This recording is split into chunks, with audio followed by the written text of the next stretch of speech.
సుమారు 40 రోజుల వరకు ఉంచాలి. 40 రోజుల వరకు. ఇది ఎట్లా తయారు చేస్తారంటే మనకి పేడ అవన్నీ ఉంటాయి కదా చెత్త, అవన్నీ ఫస్ట్ పచ్చిదాన్ని తీసుకొస్తారు.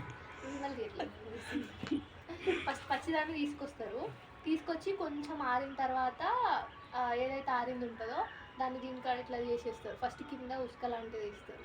తర్వాత ఒక లేయర్ ఏమో మొత్తం పేడ, ఇక మనకి ఇంట్లో వేస్ట్ ఉంటుంది కదా అవన్నీ వేసి, మళ్ళీ తర్వాత ఈ స్ట్రా అంటే గడ్డి ఉంటుంది కదా అది వేసి మళ్ళీ పేడ వేస్తారు.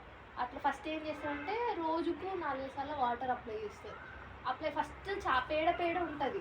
తర్వాత కొన్ని రోజులకి ఇట్లా పొడి పొడిగా తయారవుతుంది. ఎలాంటి స్మెల్ ఉండదు. ఫస్ట్ మొత్తం పేడ వాసన వస్తుంది, తర్వాత ఎలాంటి స్మెల్ ఉండదు.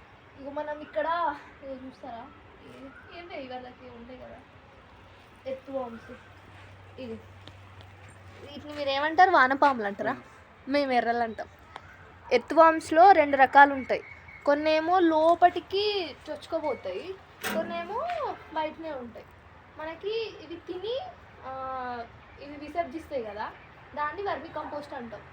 వాటి యొక్క ఎక్స్క్రీట్ వర్మి కంపోస్ట్. ఇది మనకి వేసిన తర్వాత 40 to 50 డేస్ తర్వాత తయారవుతుంది కదా. అప్పుడు ఎట్లా అవుతుంది అంటే ఇంకా తడి ఉండదు, ఏముండదు దాంట్లో. డైరెక్ట్ మనకి ఒక ఎరువు ఎట్లుంటుందో అట్లా ఉంటుంది.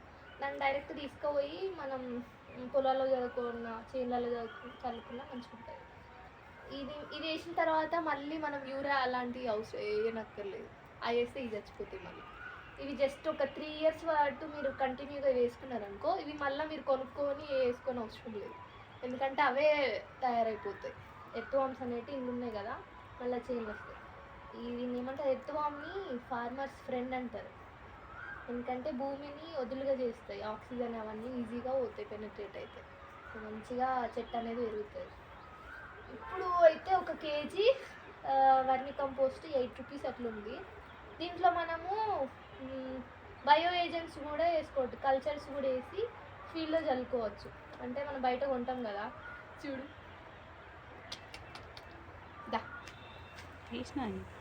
ఎర్తు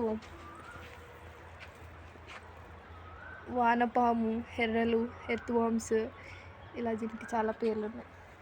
ఈ మొత్తం అయిపోయిన తర్వాత ఇది ఏం చేస్తా అంటే లాస్ట్కి ఒక మొత్తం అన్ని బాల్ లెక్క ఫామ్ కింద ఉండిపోతాయి.